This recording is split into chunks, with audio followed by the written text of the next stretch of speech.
Welcome back, everyone. I hope we had a lovely lunch. I know we're all full of food. It's a little bit warm, but grab some coffee, and we are going to get underway on what I think is a very exciting session on cultural and political engagement. Thank you to Tom and to Segs for inviting me, allowing me to again be a part of it. I'm finding that this is, I think, the third conference, like mini conference that I've been to, and they've all been really exciting and thought-provoking. I'm looking forward to this today. We have three presenters today on cultural and political engagement. And our first presenter today is Travis Bruce. Travis is assistant professor of medieval history at McGill University. His dissertations, yes, that's right, plural, because nothing's better than one dissertation except two, examined the Taifa of Dania and the communication networks of the 11th century Mediterranean. His latest book, Constructing the Medieval Maritime State, Identity, Violence, and Connectivity in the Mediterranean, appearing with Oxford University Press 2024, pre-order your copies now, uses the specific example of Dania to reconsider how we think about the Mediterranean through the lenses of violence, identity, and space. He has received grants from the Canadian Social Sciences and Humanities Research Council and the Quebec Research Program for New Academics for his work on commercial mediation and translation in the medieval Western Mediterranean. His most recent article from this project, Dragomans and the Cultivation and Use of Trust in 13th Century Mediterranean Commerce, has appeared in the Journal of Medieval Worlds. His newest project examines the relationship between unfreedom and spiritual capital, and he'll be presenting from that line of research today, Violence as Global Practice in the Early Medieval Western Mediterranean. Please join me in welcoming Travis Bruce.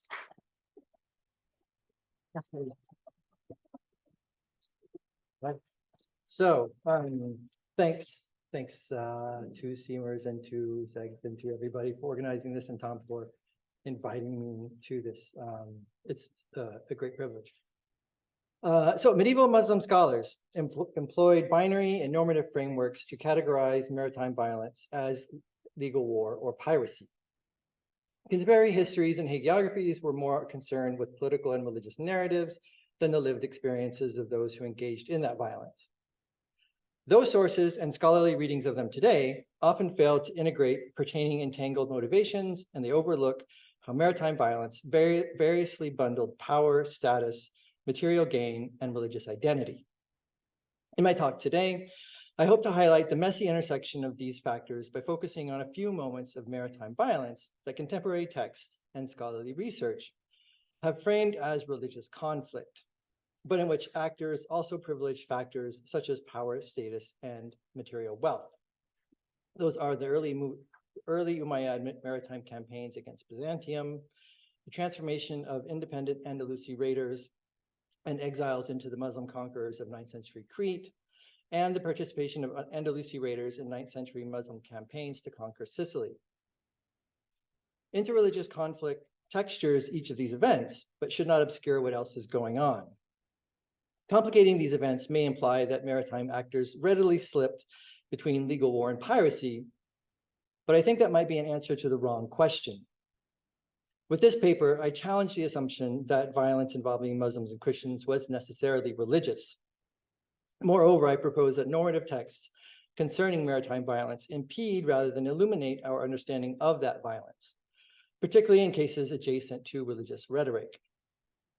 I propose an analysis that understands violence as global practice with local and situational specifics.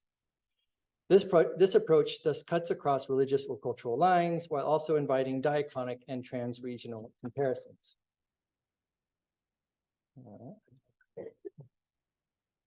Oh, there was a map. There you go. By the way, map from my new book. So isn't it? I am so excited about this map. I had it like professionally done, and it feels like it's a real map. Anyway, here is the thing. All right, so standard forms of classification do not work well in the world of mushrooms. Not how you expected that to start. In her book, The Mushroom at the End of the World, And it's saying challenges the ways that we understand things and the relationships and connections between them.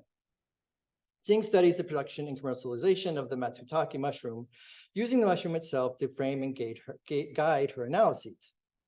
A key aspect of this is the messiness of identification and how standard classifications impede our understanding of dynamic and complex processes of exchange.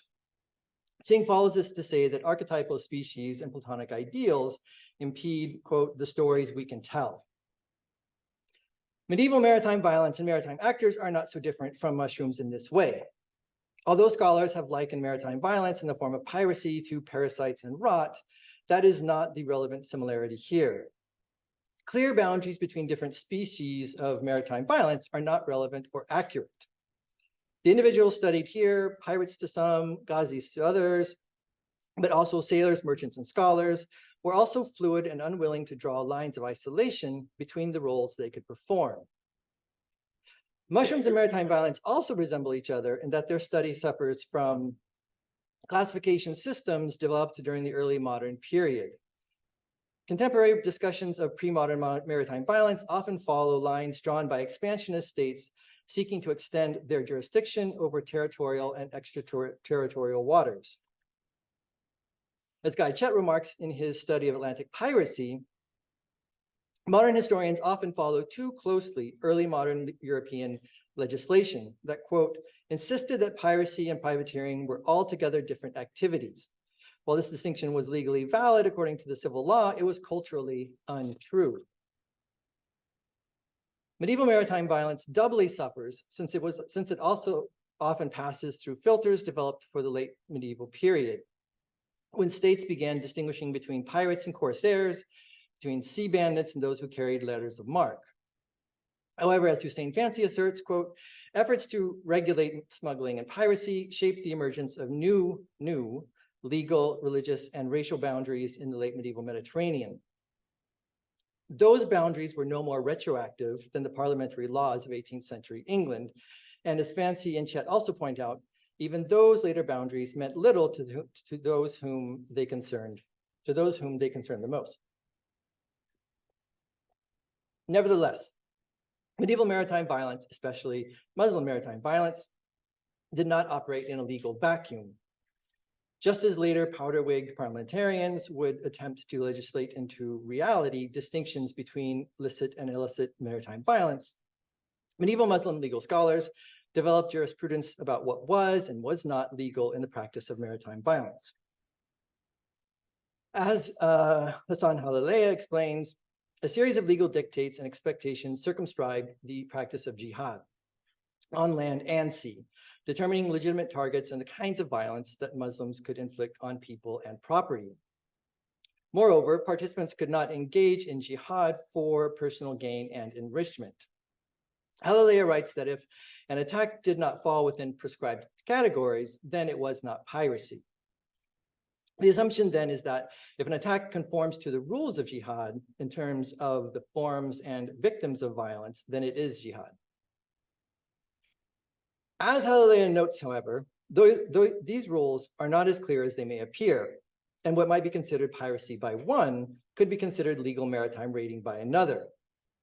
Perhaps more problematically, this division implies a mutual exclusiveness between jihad and intentionally profitable raiding.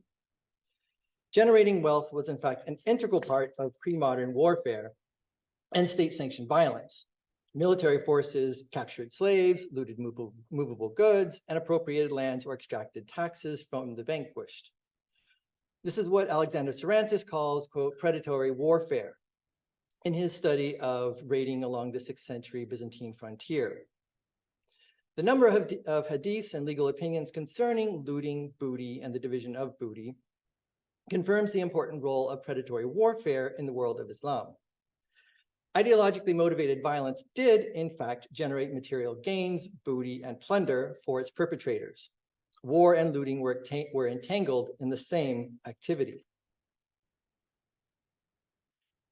So, even state-sponsored maritime violence blurred the lines between violence as legal war and as a means to material gain, a fact that comes to light in some of the earliest texts produced by the Umayyad bureaucracy in Egypt.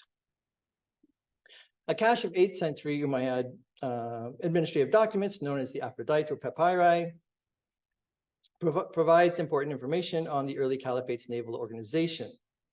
In particular, many of the documents refer to levies of sailors and supplies for annual maritime campaigns. For the sake of my overall argument, I should highlight that the vast majority of those sailors were local Christians, not Muslims. Although the Arabic documents refer to ships, sufun, as a collective for fleet, the Greek text used cursa, borrowed from the Latin cursus. The same word would later provide the root for many Romance language terms for piracy, for the English corsair, and even the Arabic qarsina. The Greek translation then was not of sufun, but of ghazwa, of raiding. Just as its Arabic counterpart, ghazwa, does, the early medieval Greek cursa refers to raids and extractive expeditions. It is ephemeral and impermanent violence. Cursa also does not communicate legality or moral intent. Like ghazwa, it is violence that simply is. Most of the documents do not communicate the details of the cursa, but the intersection between one letter and some Arabic narrative text shows that maritime jihad and looting were two sides of the same coin. The comparison also highlights tensions between normative ideas of jihad and how it was actually practiced. In 710, the governor of Egypt wrote to the local official in Aphrodite to inquire about the number of sailors from his district who had joined the Afriqiya Cursa and who had either returned home, remained in Afriqiya, or who had died. This campaign appears in Ibn al-Hakam's Futuh Misr and the anonymous Kitab al-Imama, which both say that the Umayyad governor sent ships from Egypt to Sicily in 703. They conquered the island, looted much booty and many things of gold, silver, and gems. However, adverse winds then decimated the ships, sinking some and driving the others against the African coast. The actual historical campaign is unclear, since the Arabic authors built their accounts around moralizing anecdotes. These include a story about a cane in which one of the survivors had hidden pearls, gems, and dinars, and another about a member of the campaign who died because he had misappropriated booty. These stories participate in a series of anecdotes by Ibn al-Hakam, wherein Muslim soldiers meet their doom as punishment for what Alex Metcalf calls, quote, excessive greed and their unlawful appropriation, division, and concealment of windfall booty. If the events are not clear, what does come through is that this cursa very much carried its name. These were state-organized raiding campaigns that were both bellicose and extractive. They were predatory warfare. Ibn al-Hakam was not condemning the looting. That was, in fact, part of the intent. The criticisms that he raised about the false or fraudulent handling of the booty during these campaigns meant that they had become piracy and not jihad, or at the very least, that the line between the two had become reprehensibly blurred.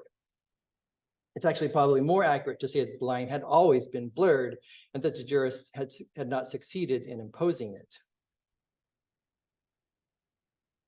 Medieval maritime violence, like other examples of predatory warfare, variously bundled power, status, material gain, and religious identity. Within the exercise of that violence, cooperation and tensions between formal and informal agents led to constantly shifting power dynamics and malleable institutions, even in the presence of stronger political regimes. Since our sources are often built around legitimizing political and religious narratives, they tend to privilege accounts of state-driven maritime policies and homogenizing interpretations. While we should allow space for those policies, we should also recognize their limits and the limited power of medieval states to control the messiness of individuals.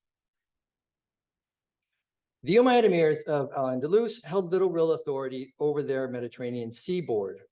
Territorial control in the east was nominal, while the Umayyad naval presence was one of benign negligence at best until the Viking raids of the later 9th century. Maritime communities, known in Arabic sources as the Bahriyun, the people of the sea, had occupied the Mediterranean coast since before the Muslim conquest. The term refers to a heterogeneous group that evolved over time, whose main characteristic was their relationship with the sea and the full spectrum of maritime activities. Bahrain groups could include Muslims and Christians from various ethnic or cultural groups.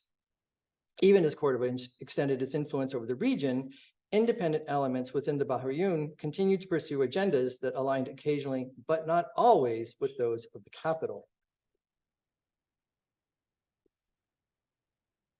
Separate but contemporary groups of Andalusi Bahrain carried out raids and opportunistic conquests throughout the Mediterranean, from Alexandria and Crete in the east to southern Italy, Sicily, and Provence in the west. For example, around 815, a Bahrain group began using Alexandria as a base for raiding Byzantine islands. Conflicts arose between the Andalusis and factions from the local population until the Andalusis took over the city themselves and held it independently for the next 10 years, which is crazy, I think. The Andalusis continued to raid the Eastern Mediterranean from occupied Alexandria until the Abbasid governor successfully besieged the city and directed the Andalusis toward conquering Byzantine Crete. The Andalusi occupation of Alexandria was clearly an unlawful situation, even when allowing for the ideological divide between the Abbasid Caliphate and the Umayyad Emirate. The Bahrain had no legitimate mandate to take, much less hold the city. Moreover, a large and controlling contingent of the Andalusis had been banished from Al-Andalus for their violent revolt against the Emir al-Hakam I. They were effectively stateless, a dubious legal status at best.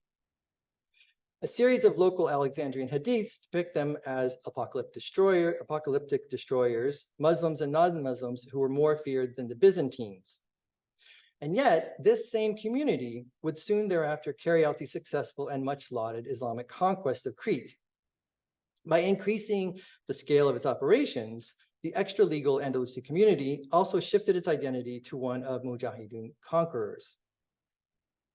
To the west, in Sicily, the Aghlabids had met with little success after their invasion in 827 and were bogged down. Byzantine forces had defeated a large Ifriqian contingent near Mineo, forcing the survivors to retreat behind the city walls. The situation was saved by the arrival of a Bahrain fleet in 830. The fleet had left Tortosa to raid Byzantine lands when adverse winds had forced them to land near Trapani. I don't know. Their leader, Asbag ibn Waqil, known as Faralush, agreed to relieve the garrison at Mineo after negotiating his place as governor. The Andalusis defeated the Byzantines at Mineo and then continued on towards Palermo, raiding and pillaging along the way, not actually that much different from their original intent. Their success, however, was short-lived as an epidemic swept through their ranks, killing Faralush himself, and then Byzantine forces chased them to Trapani, where most set sail back to Spain. A few, however, remained on the island and eventually joined the arriving Aghlabid reinforcements. The Bahrain's actions here fit a straightforward jihad framework. From their intent to raid Byzantine islands and lands to their engagement in the conquest of Sicily. As with the above examples, however, the Andalusi raiders adhered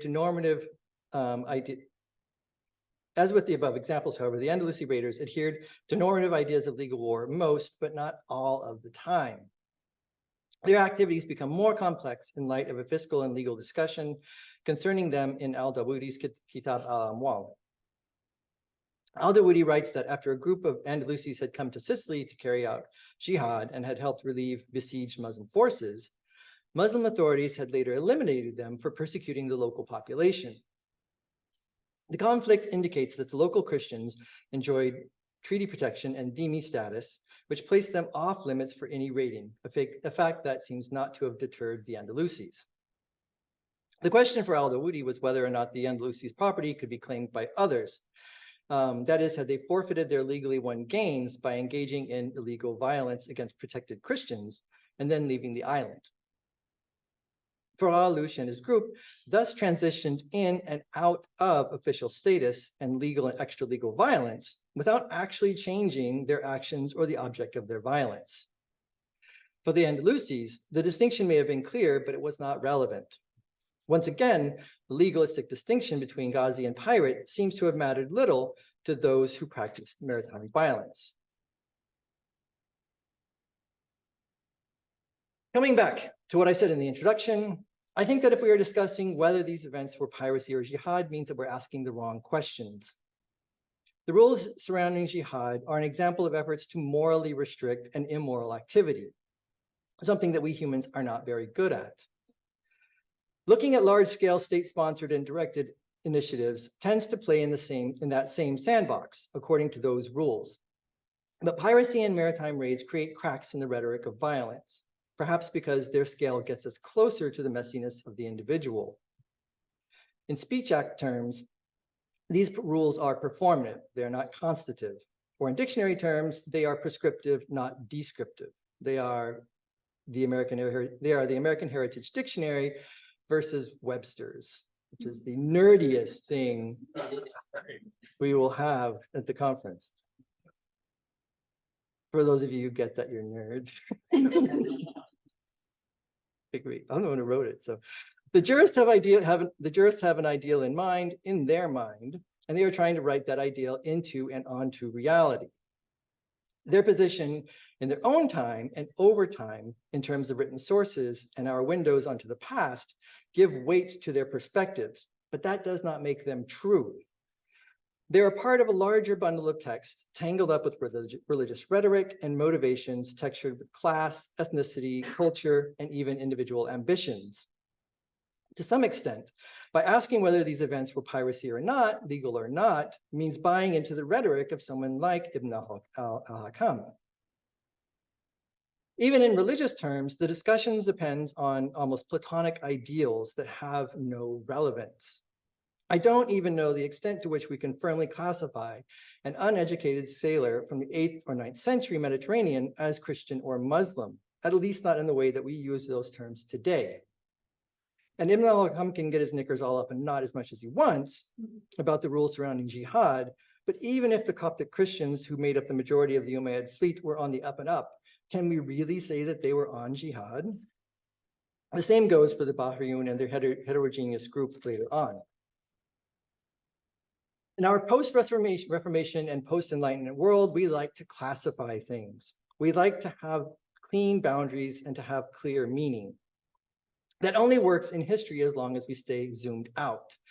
It's like the children's book, The Red Book, in which the first pages show us clear pictures of buildings or islands, but as the book zooms in, we see people looking back at us with their own messy humanity. Thank you.